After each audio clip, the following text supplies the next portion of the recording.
High students, welcome back to another English teaching video on my YouTube channel. আজ আমি তোমাদের solve করে দেখাবো West Bengal Board of Secondary এডুকেশানের ক্লাস 5-এর ইংলিশ টেক্সট বুকের লেসন 6 অর্থাৎ দ্য ক্লেভার মাঙ্কি এই গল্পটির সমস্ত অ্যাক্টিভিটি বা এক্সারসাইজ।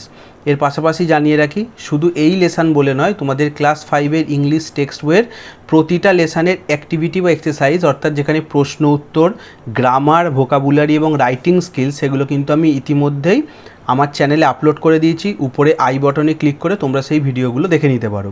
শুধু অ্যাক্টিভিটির ভিডিও নয়, তোমাদের ক্লাস 5-এর ইংলিশ টেক্সট বইয়ের সমস্ত লেসন তোমরা কিন্তু লাইন বাই লাইন রিডিংয়ের সাথে বাংলা মানেও ব্যাখ্যাসহ আমার চ্যানেলে উপরে আই বটনে ক্লিক করে পেয়ে যাবে। তাই চ্যানেলে নতুন হলে অবশ্যই চ্যানেলটিকে সাবস্ক্রাইব করে নিও এবং ভিডিওটি ভালো লাগলে ভিডিওটিকে লাইক করে তোমার বন্ধুদের সাথেও শেয়ার করে দিও। তো চলো অ্যাক্টিভিটি 1-এ আমরা চলে আসি। কি বলেছে? অ্যান্সার দ্য ফলোয়িং কোয়েশ্চেন্স, নিচের প্রশ্নগুলোর উত্তর দিতে বলা হয়েছে। প্রথম এর প্রশ্নটায় চলে এসো। Where did the monkey live? বাঁদরটি কোথায় বাস করতো? দেখো, ডিড দিয়ে প্রশ্ন আছে, সবসময় মনে রাখবে ডিড দিয়ে প্রশ্ন থাকলে আমাদের পাস্ট টেন্সে লিখতে হয়।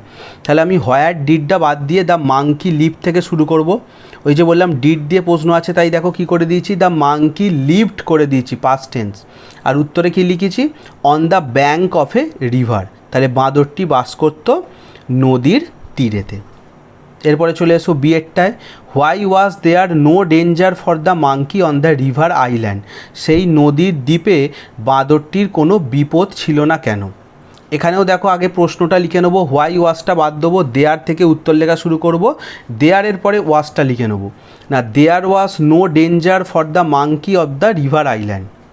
সেই নদীর দ্বীপেতে বাঁদরটির কোনো বিপদ ছিল না।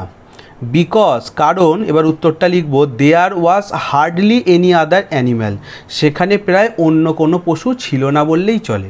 তাহলে যেহেতু সেই নদীর দ্বীপেতে আর অন্য কোনো পশু ছিল না, তাই বাঁদরটার তাই কোনো রকম বিপদের ঝুঁকিও ছিল না। এরপরে সিয়েরটায় চলে এসো। What was so attractive to the monkey?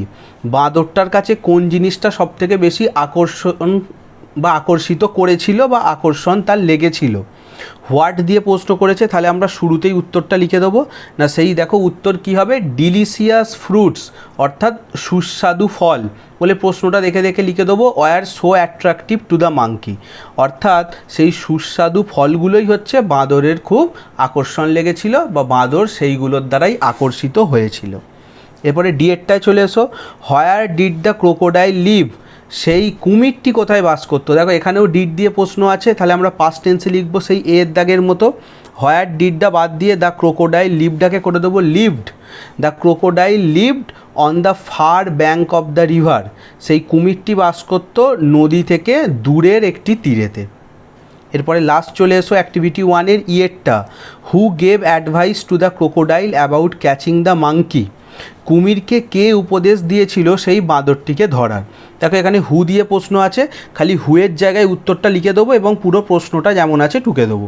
তাহলে হুয়ের জায়গায় উত্তর হবে কে? ক্রোকোডাইলস ওয়াইফ অর্থাৎ কুমিরের বউ বলে পুরো প্রশ্নটা লিখে দেবে। Gave advice to the crocodile about catching the monkey, অর্থাৎ কুমিরের বউটাই কুমিরকে উপদেশ দিয়েছিল ওই বাঁদরটিকে ধরার জন্য। এখানে অ্যাক্টিভিটি 1 শেষ হলো। এরপর চলে এসো অ্যাক্টিভিটি 2। এখানে কি বলেছে দেখো, let's take words from the coloured box and fill in the blanks. নিচে দেখো একটা বক্স কালার করা আছে হলুদে এবং ব্লুতে, ওইখান থেকে আমাদের শব্দ নিয়েই শূন্যস্থানগুলো পূরণ করতে হবে। তো চলো এরটা পড়িয়ে দিই। The trees on the island had dash fruits. কী হবে? টেস্টি ফ্রুটস, অর্থাৎ সেই দ্বীপের গাছগুলোতে সুস্বাদু ফল ছিল। বিয়েরটায় চলে এসো। The monkey found that crossing the river was not very difficult. বাঁদরটা বুঝেছিল নদীটা পারাপার করা এতটাও কঠিন ব্যাপার নয়। সিয়েরটায় চলে এসো। দ্য ক্রোকোডাইল মেড মেনি, সঠিক উত্তর হবে plans to catch the monkey. বাঁদরটি অনেক মতলব তৈরি করেছিল, বাঁদর নয়, কুমিরটি অনেক মতলব তৈরি করেছিল বাঁদরটিকে ধরার। ডিয়েরটায় চলে এসো। The crocodile would lie still on the rock. Still মানে চুপ করে, তাহলে কুমিরটি কী করবে? Lie still on the rock মানে সে পাথরের ওপরে চুপ করে শুয়ে থাকবে। আর লাস্টে ইয়েরটা কী হবে? The wife of the crocodile wish to test the flash of the monkey. Flash মানে মাংস, তাহলে কুমিরের বউ বাঁদরের মাংসটাকে খেতে চেয়েছিল বা তার স্বাদ গ্রহণ করতে চেয়েছিল। তাহলে প্রথমেরটা হলো টেস্টি, বি এরটা হলো ডিফিকাল্ট, সি এরটা প্ল্যান্স, ডি এরটা স্টিল, আর ই এরটা বা লাস্টেরটা হলো ফ্লেশ। এখানে অ্যাক্টিভিটি 2 শেষ হলো। এরপর তোমরা চলে এসো অ্যাক্টিভিটি 3। এখানে কি বলেছে, let's match the words in columns A with their meanings in column B. দুটো কলাম দেওয়া আছে, একটা এ একটা বি, অর্থাৎ এতে যে শব্দগুলো দেওয়া আছে তারই মানে বিতে দেওয়া আছে, কিন্তু উল্টোপাল্টা করে দেওয়া আছে, আমাদের সেটা ম্যাচ করতে হবে। তো চলো, এর প্রথমটায় কি আছে দেখো, লেখা আছে অ্যাট্রাকটিভ। দেখো আমি তীর চিহ্ন দিয়ে দেখিয়ে দিয়েছি, অ্যাট্রাকটিভটা কী হবে, চার্মিং। অ্যাট্রাকটিভ মানে আকর্ষণীয়, চার্মিং মানে হচ্ছে আকর্ষণীয়। এর দ্বিতীয়টায় চলে আসো, আছে ইউনিক। ইউনিক মানে অপূর্ব, মানে সব বাকিদের থেকে আলাদা। তাহলে সেটা কোনটা হয়েছে দেখো, বিয়ের একদম লাস্টেরটা, ওয়ান অফ ইটস কাইন্ড, অর্থাৎ যেটা সবার থেকে আলাদা বা স্বতন্ত্র, যে বাকিদের মতো সে নয়, সে পুরো আলাদা। তিনেরটায় চলে এসো, এর দাগে দেখো লেখা আছে আইল্যান্ড। আইল্যান্ডটা এদিকে কী করে দিয়েছি দেখো অ্যারো দিয়ে, বিয়ের দাগে a piece of land with water on all sides. এক টুকরো স্থলভাগ যার সব দিকে জল থাকে। তাহলে এক টুকরো স্থলভাগ যার সব দিকে জল থাকে সেটাকে কি বলে, আইল্যান্ড, মানে হচ্ছে দ্বীপ। এর চারেরটায় চলে এসো, ডিলিশিয়াস। ডিলিশিয়াস মানে হচ্ছে সুস্বাদু। দেখো ওটা কোনটা হয়েছে, বিয়ের একদম ওপরেরটা, মাউথ ওয়াটারিং। মাউথ ওয়াটারিং মানে মুখ থেকে জল আসা। তাহলে আমাদের মুখ দিয়ে বা জিভ দিয়ে কখন জল আসে, যখন আমরা সুস্বাদু কিছু খাই বা খাওয়ার আগের মুহূর্তে। আর লাস্ট দেখো, এর লাস্টে আছে স্টিল। স্টিল মানে চুপচাপ, শান্ত। সেটা কি হয়েছে, বিয়ের সেকেন্ডেরটা, নট মুভিং অ্যাট অল, না নড়াচড়া করা বা না চলাফেরা করা। যেটা নড়ছে না, মানে যেটা স্থির হয়ে আছে, সেটাকেই বলা হয় স্টিল। তাহলে এখানে অ্যাক্টিভিটি 3 কমপ্লিট হলো। এরপর তোমরা চলে এসো অ্যাক্টিভিটি 4। এখানে কি বলেছে, write T for true and F for false statements in the given boxes. দেখো পাশে বাক্স দেওয়া আছে, সেখানে আমাদের ট্রু অর্থাৎ সত্যি কথার জন্য টি লিখতে হবে, আর ফলস অর্থাৎ মিথ্যে কথার জন্য এফ লিখতে হবে, অর্থাৎ এখানে ট্রু ফলস দিয়েছে।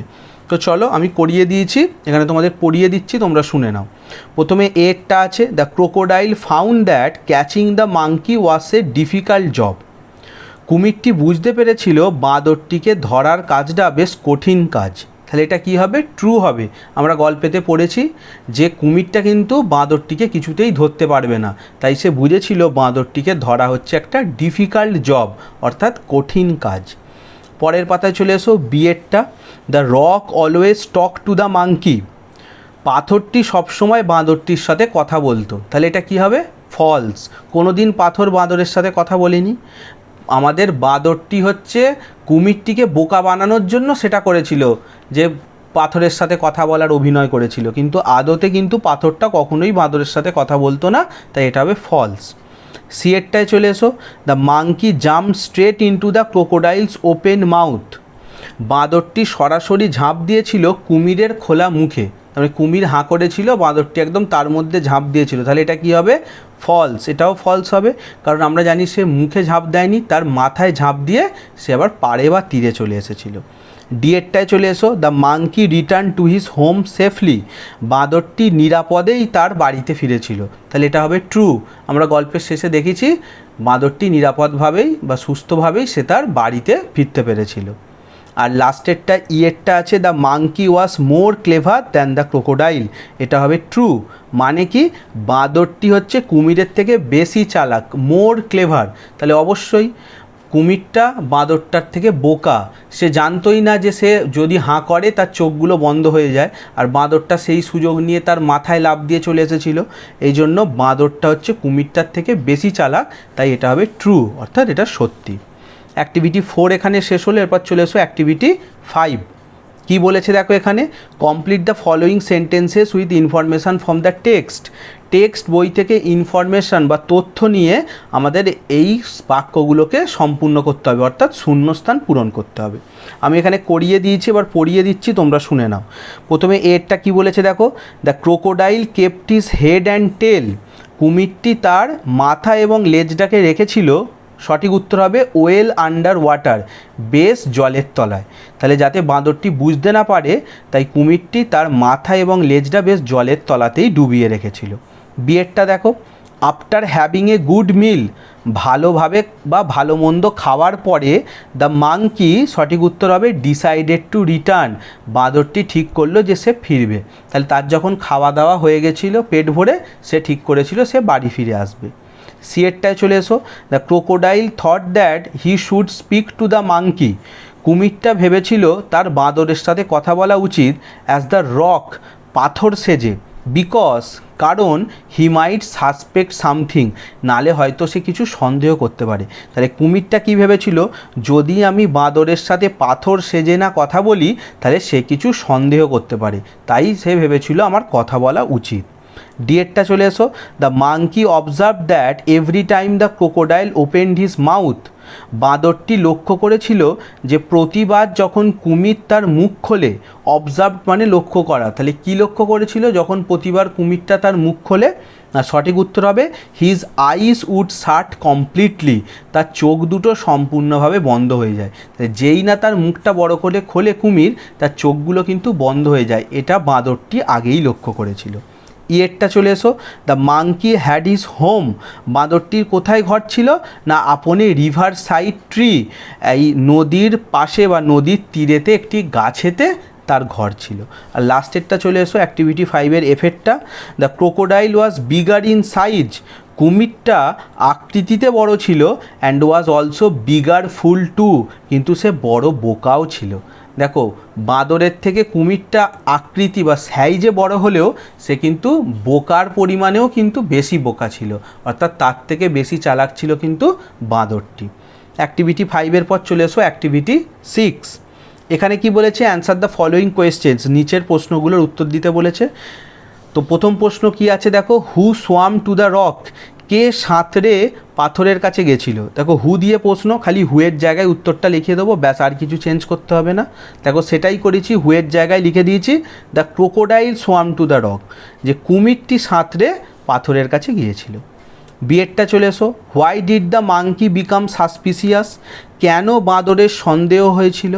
এই যে ডিড দিয়ে প্রশ্ন আছে, সেই একইভাবে পাস্ট টেন্সে লিখবো, হোয়াই ডিডটা বাদ দেবো, দ্য মাংকি থেকে লেখা শুরু করব, কিন্তু দেখো দ্য মাংকি বিকামটাকে করে দিয়েছি became, the monkey became suspicious, বাঁদরটা সন্দেহ হয়েছিল, বিকজ কারণ, the rock had become so long, কারণ পাথরটা যেন আজকে বড় হয়ে গেছিল। হ্যাড বিকাম, এখানে পাস্ট পারফেক্ট টেন্স ইউজ করেছি, যেহেতু প্রথমটা বিকেম দিয়েছি সিম্পল পাস্ট, তাই এখানে পাস্ট পারফেক্ট করেছি যে the rock had become so long, কারণ সে দেখেছিল পাথরটা আজকে বেশ বড় লাগছে, সেই জন্য তার সন্দেহ হয়েছিল। সিয়েরটায় চলে এসো, হোয়াট ওয়াজ দ্য মাংকির সাজেশান টু দ্য ক্রোকোডাইল, বাঁদরটি কুমিরটিকে কি সাজেশান মানে কি মতামত দিয়েছিল, মানে বাঁদরের কুমিরের প্রতি কি মতামত ছিল। এখানেও ওয়াজ দিয়ে প্রশ্ন করেছে, যেমন প্রশ্নটা আছে আগে আমরা লিখে নেব। তাহলে দেখো কি লিখেছি, দ্য মাংকির suggestion to the crocodile was, না কুমিরকে বাঁদরটি মতামত দিয়েছিল যে, কি মতামত দিয়েছিল না, just to open his mouth wide, তাকে বলেছিল তুমি তোমার মুখটা বড় করে খোলো, open his mouth wide, wide মানে চওড়া বা বড় করে, আর মাউথ মানে যেন মুখ, তাহলে তার মুখটা বড় করে খুলতে বলেছিল। And he would jump straight into his mouth, এবং সে বলেছিল আমি তোমার মুখে সরাসরি ঝাঁপ দেবো, স্ট্রেট মানে একদম সরাসরি, আর জাম্প মানে তো তোমরা জানো ঝাঁপ দেয়া। তাহলে বাঁদর এই মতামতই কিন্তু কুমিরটিকে দিয়েছিল। এরপরে ডিএরটায় চলে এসো অ্যাক্টিভিটি 6-এর last question, what did the monkey tell the crocodile from his safe shelter, বাঁদরটি কুমিরটিকে কি বলেছিল তার নিরাপদ আশ্রয়ে পৌঁছানোর পর, অর্থাৎ বাঁদরটি যখন তার নিরাপদ আশ্রয়ে পৌঁছে গেছিলো তখন সে কুমিরটিকে কি বলেছিল। এখানেও ডিড দিয়ে প্রশ্ন আছে, তাহলে পাস্ট টেন্সে লিখবো, হোয়াট ডিডটা বাদ দেবো, দ্য মাংকি থেকে শুরু করব। দেখো দ্য মাংকি টেলটাকে করে দিয়েছি টোল্ড, বলে প্রশ্নটা লিখে নেব, the monkey told the crocodile from his safe shelter, বাঁদরটি কুমিরটিকে তার নিরাপদ আশ্রয় থেকে বলেছিল দ্যাট যে he could never catch him, সে তাকে কখনোই ধরতে পারবে না, নেভার মানে কখনোই না, আর ক্যাচ মানে ধরা, তাহলে কুমিরটা বলেছিল যে তুমি আমাকে কখনোই ধরতে পারবে না। আরও একটা কথা বলেছিল, হি ওয়াজ বিগার দ্যান হিম, যে সে হয়তো আমার থেকে বড়, but a bigger fool too, কিন্তু তুমি হচ্ছে বেশি বোকা। তাহলে তুমি আমার থেকে বেশি বড় হতে পারো, হি ওয়াজ বিগার দ্যান হিম, বিগার মানে বেশি বড়। তাহলে কুমিরটিকে বাঁদরটি বলেছিল তুমি আমার থেকে বেশি বড় হতে পারো, but a bigger fool too, কিন্তু তুমি বেশি বড় বোকাও বটে, মানে তোমার মাথায় কিন্তু কিছু বুদ্ধি নেই। এখানে আমাদের অ্যাক্টিভিটি শেষ হলো। এরপর আমরা চলে আসবো অ্যাক্টিভিটি 7। এখানে কি বলেছে দেখো, feel in the blanks with words from the story. আমাদের গল্প থেকে শব্দ নিয়ে শূন্যস্থান পূরণ করতে হবে। The first letters of the words are given, এবং যেটা দিয়ে শূন্যস্থান করতে হবে সেই শব্দটার প্রথম বর্ণটা কিন্তু দেওয়া আছে। তো আমি এখানে তোমাদের সলভ করিয়ে দিয়েছি, আমি পড়িয়ে মানে বলে দিচ্ছি, তোমরা শুনে নাও। এরটা দেখো, দ্য ক্রোকোডাইল, এন লেখা আছে, আমরা কি করবো ওটা noticed. The crocodile notice the monkey crossing the river, কুমিরটি লক্ষ্য করেছিল বাঁদরটিকে নদী পারাপার করতে। নোটিসড মানে লক্ষ্য করা। পরের পাতায় চলে এসো, বিয়ের দাগে, দ্য মাঙ্কি অলওয়েজ, দেখো এখানে ই দেয়া আছে, এখানে ওয়ার্ডটা হবে এসকেপড, বাঁদরটি সবসময় পালিয়ে যেত ফ্রম দ্য ক্রোকোডাইলস ক্লাচেস, কুমিরের নাগাল থেকে। এসকেপ মানে হচ্ছে পালানো। সিয়েরটায় চলে এসো, the monkey thought that the crocodile was playing a, T লেখা আছে, এটা হবে ট্রিক ওয়ান্স মোর, বাঁদরটি ভেবেছিল কুমিরটা হয়তো তার সাথে আবার ছল বা ভান করছে। ট্রিক মানে হচ্ছে চালাকি করা, ছল করা বা কোনো অভিনয় করা। ডিএরটায় চলে এসো, দ্য ক্রোকোডাইল কুড নট, দেখো আর দেয়া আছে, ওয়ার্ডটা হবে রিয়েলাইজ, কুমিরটি বুঝতেই পারেনি দ্য ক্লেভার মাঙ্কিস প্ল্যান, ওই চালাক বাঁদরের মতলব কী। রিয়েলাইজ মানে হচ্ছে বুঝতে পারা। আর লাস্টেরটা চলে এসো, ইয়েরটা, ফ্রম ইজ সেফ হোম, তার বাড়িতে নিরাপদে আশ্রয় গিয়ে the monkey call the crocodile a fool, দেখো এফ দেয়া আছে তাই হবে ফুল, বাঁদরটি কুমিরটিকে বলেছিল যে সে একটা বোকা। ফুল মানে তোমরা জানো বোকা। তাহলে প্রথমটা হলো নোটিসড, বিয়েরটা এসকেপড, সিয়েরটা ট্রিক, ডিয়েরটা রিয়েলাইজ, আর ইয়েরটা হচ্ছে ফুল। অ্যাক্টিভিটি 7-এর পর চলে এসো অ্যাক্টিভিটি 8। এখানে কি বলেছে দেখো, replace the underline words with their opposite from the box. নিচে দেখো একটা বাক্স দেওয়া আছে হলুদ রঙের, ব্লু ওয়ার্ড লেখা আছে, তো সেইখান থেকে শব্দ নিয়ে, আর দেখো উপরে যে এ থেকে এ পর্যন্ত দেওয়া আছে প্রত্যেকটা ওয়ার্ডের নিচে একটা করে আন্ডারলাইন করা আছে। তো ওই আন্ডারলাইন করা শব্দগুলোর বিপরীত শব্দ ওই নিচের বক্সটায় দেওয়া আছে, সেখান থেকে আমাদের ওগুলোকে চেঞ্জ করতে হবে। আমি পাশে পাশে উত্তরগুলো লিখিয়ে দিয়েছি, এবার পড়িয়ে দিচ্ছি। দেখো প্রথমেরটা, এরটা, can you see the small tree, তুমি কি ছোট গাছটাকে দেখতে পাচ্ছ? দেখো স্মলের নিচে আন্ডারলাইন করা আছে, তাই আমরা পাশে উত্তর লিখে দিয়েছি হিউজ। স্মল মানে ছোট, আর হিউজ মানে হচ্ছে বিশাল বা বড়। বিয়েরটায় চলে এসো, দিস মেডিসিন টেস্ট বিটার, এই ওষুধটা স্বাদ খুব তেতো। টেস্ট মানে স্বাদ, আর বিটার মানে হচ্ছে তেতো। দেখো বিটারের নিচে আন্ডারলাইন করা আছে, তো আমরা নিচে থেকে কী লিখে দিয়েছি, সুইট। সুইট মানে তোমরা জানো মিষ্টি। এরপর সি এর দাগে চলে এসো, last year the English question paper was easy, আগের বছর ইংরাজি প্রশ্নপত্র খুব সোজা হয়েছিল। ইজি মানে সোজা, তো তার বিপরীত শব্দ দেখো নিচে থেকে লিখেছি ডিফিকাল্ট, অর্থাৎ কঠিন। ডিএরটায় চলে এসো, Sunita never feels nervous before an examination, Sunita পরীক্ষার আগে কখনো নার্ভাস ফিল করে না, মানে সে কখনো ভয় পায় না। নেভার মানে হচ্ছে কখনো নয়, তাহলে এর বিপরীত শব্দ কী হবে, এর অপোজিট ওয়ার্ডস হচ্ছে অলওয়েজ, অর্থাৎ সবসময়। ইয়েরটা চলে এসো, I am carrying a light load, আমি একটা হালকা ভার বহন করছি। লাইট মানে হালকা, অর্থাৎ আমার ভারটা বেশি নয়। তো এর অপোজিট কী হবে, হেভি, অর্থাৎ ভারী। আর লাস্ট অ্যাক্টিভিটি 8-এর F, the boy has curly hair, ছেলেটার চুলটা কোঁচকানো। কার্লি মানে কোঁচকানো, এর অপোজিট কী হবে, স্ট্রেট। তাহলে স্ট্রেট মানে হচ্ছে সোজা। এখানে আমাদের অ্যাক্টিভিটি 8 শেষ হলো। প্রথমটাকে আরেকবার বলে দিচ্ছি, শুনে নাও। প্রথমটা হলো হিউজ, বি এরটা সুইট, সি এরটা ডিফিকাল্ট, ডি এরটা অলওয়েজ, ই এরটা হেভি, আর এফ এরটা হচ্ছে স্ট্রেট। অ্যাক্টিভিটি 8-এর পর চলে এসো অ্যাক্টিভিটি 9। এখানে দেখো আমাদের বলেছে let's match the two sides, দুদিকটাকে আমাদের মেলাতে হবে। বাঁ দিকে দেওয়া আছে শর্ট ফর্ম, আর ডান দিকে দেওয়া আছে ফুল ফর্ম। এই শর্ট ফর্মটাকে কনস্ট্রাক্টেড ফর্মও বলে, আর ফুল ফর্মটাকে দেখো, ফুল ফর্মগুলো পড়লে বুঝতে পারবে এগুলো সবসময় ফুল ফর্ম না ব্যবহার করে কিছু কিছু জায়গায় শর্ট ফর্ম ব্যবহার করা হয়। তো এদিকের সাথে এদিকটা ম্যাচ করতে হবে। তো আমি ম্যাচ করিয়ে দিয়েছি, একবার পড়িয়ে দিচ্ছি, তোমরা শুনে নাও। দেখো প্রথমে দেখো যেটা আছে, উই উইল, দেখো ওর সাথে ম্যাচ করে দিয়েছি এদিকের উই উইল। তারপর একটা আছে দেখো আই অ্যাম, আমরা শর্ট ফর্মে ওইভাবে লিখি আই অ্যাপোস্ট্রফি দিয়ে এম লিখি, তো এখানে দেখো আই অ্যাম করে দিয়েছি।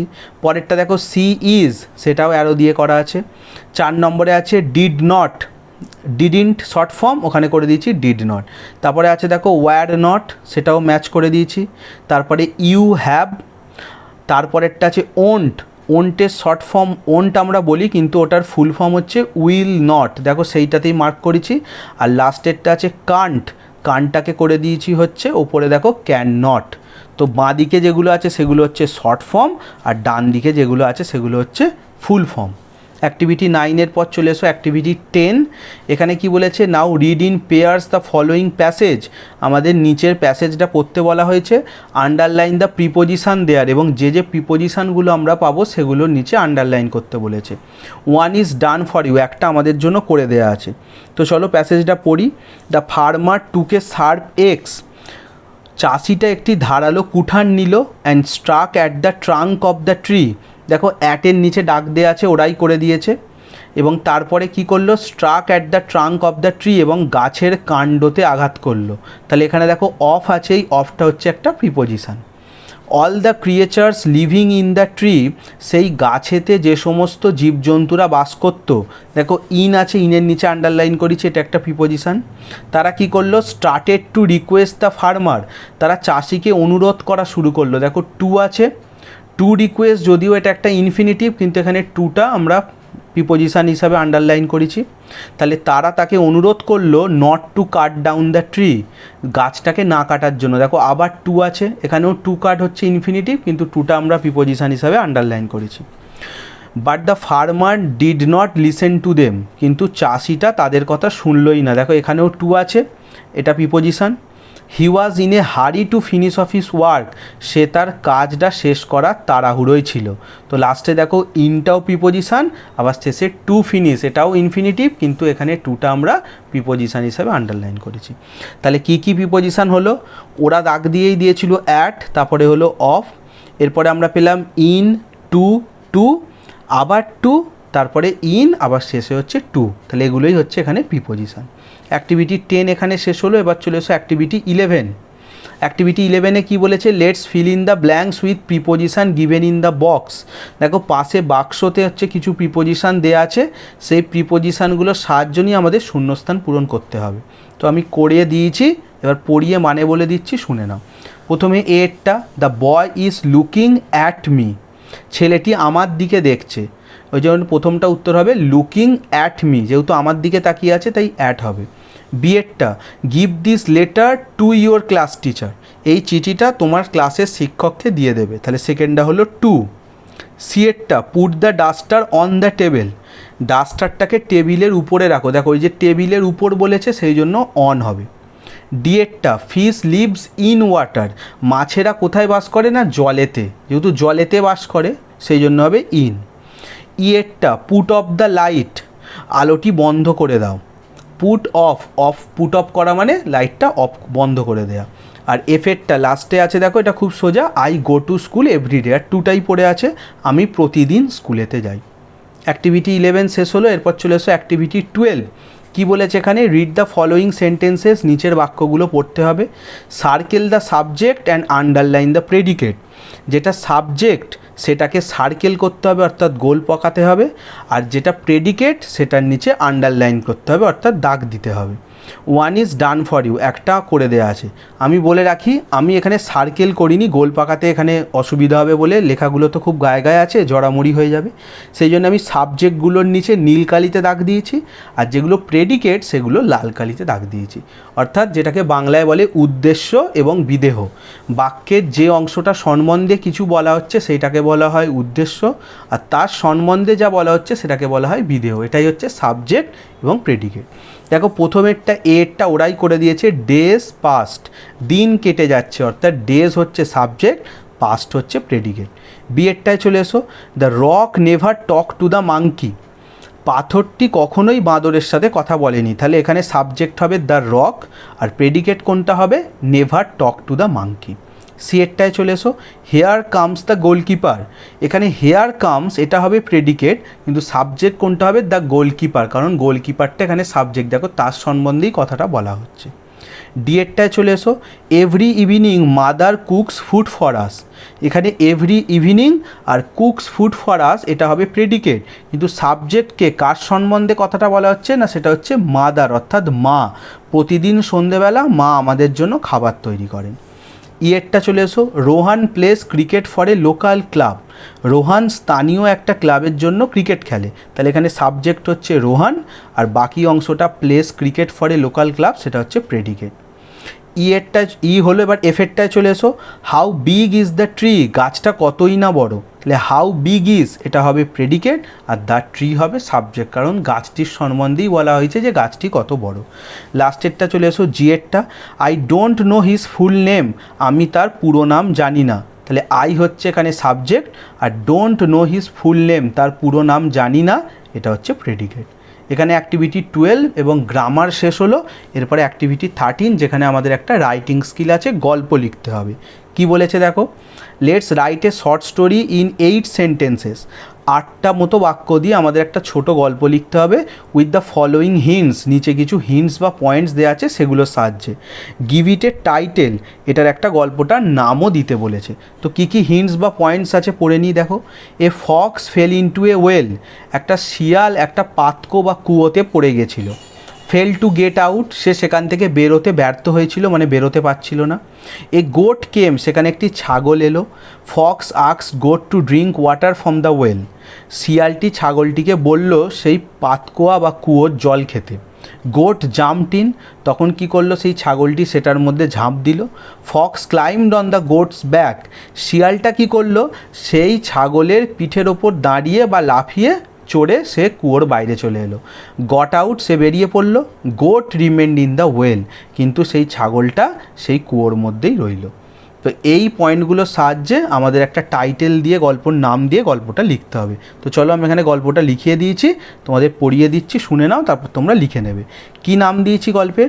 এ clever Fox and a foolish goat, একটা চালাক শিয়াল এবং একটি বোকা ছাগল। কি গল্প লিখিয়েছি দেখো, once a fox fell into a well, একদা একটি শিয়াল একটা কুয়ো বা পাতকোতে পড়ে গেছিল। ওয়েল মানে হচ্ছে পাতকো। It tried to come out of it, সে সেটা থেকে বেরোতে চাইছিল, বাট ফেল্ড, কিন্তু সে ব্যর্থ হয়েছিল। আফটার সাম টাইম, কিছুক্ষণ পর, এ গোট কেম দেয়ার, সেখানে একটা ছাগল এলো। The fox was very clever, শিয়ালটা খুব বুদ্ধিমান ছিল। সে কী করলো দেখো, it asks the goat to drink water from the well, সে ছাগলটিকে বলল সেই পাতকোর জল খেতে। So the goat jumped into the wall হয়ে গেছে, সরি এখানে একটু টাইপিং মিস্টেক হয়ে গেছে, এটা ওয়াল নয় ওয়েল হবে। So the goat jumped into the well, তাই ছাগলটি সেই কুয়োর মধ্যে ঝাঁপ দিল। এবার চালাক শিয়ালটা কী করলো, the fox climbed on the goat's back, সেই শিয়ালটা ছাগলের পিঠের ওপর উঠলো, and got out of the well, সে পাতকো থেকে বেরিয়ে এলো। কিন্তু কি হলো, but the foolish goat remained in the well, কিন্তু সেই বোকা ছাগলটা সেই পাতকোর মধ্যেই রয়ে গেল। তাহলে এখানে অ্যাক্টিভিটি 13 যে গল্পটা ছিল 8টা সেন্টেন্সের মধ্যে, দেখো আমি সেই 8টা সেন্টেন্সের মধ্যেই গল্পটা লিখে দিয়েছি সুন্দর করে, তোমরা এখান থেকে লিখে নেবে। তো এখানে আমাদের অ্যাক্টিভিটি 13 শেষ হলো, এবং এর পাশাপাশি এই লেসনের সমস্ত অ্যাক্টিভিটি বা এক্সারসাইজ সেটাও কিন্তু কমপ্লিট হলো। তো ভিডিওটা এখানেই শেষ করলাম। ভিডিওটি ভালো লাগলে অবশ্যই লাইক করো, কমেন্ট করে জানিও কেমন লাগলো। যদি কোনো প্রশ্ন থাকে, কোনো উত্তর নিয়ে তোমাদের ডাউট থাকে, বা তোমাদের কোনো রকম কোনো জিজ্ঞাসা থাকে, তাহলে আমাকে অবশ্যই কমেন্ট সেকশানে জানিও। আর ভিডিওটা কেমন লাগলো সেটাও কমেন্ট করে জানিও। তোমাদের এই একটা কমেন্ট কিন্তু আমাকে আরও মোটিভেট করে এরকম তারা ভিডিও করতে, এবং তোমাদের কমেন্ট পেলে খুব ভালোও লাগে। ভিডিওটি ভালো লাগলে তোমার বন্ধুদের সাথেও শেয়ার করো, এবং চ্যানেলে নতুন হলে অবশ্যই চ্যানেলটিকে সাবস্ক্রাইব করো। আমি আগেই বললাম তোমাদের ক্লাসের ইংলিশ রিলেটেড সমস্ত ইনফরমেটিভ ভিডিও কিন্তু তোমরা আমার এই চ্যানেলে পেয়ে যাবে। তো চলো আজকে এখানেই শেষ করলাম। খুব শীঘ্রই দেখা হবে তোমাদের ক্লাসের আরেকটা ভিডিও নিয়ে। ততক্ষণের জন্য সকলে ভালো থেকো, সুস্থ থেকো। Good bye.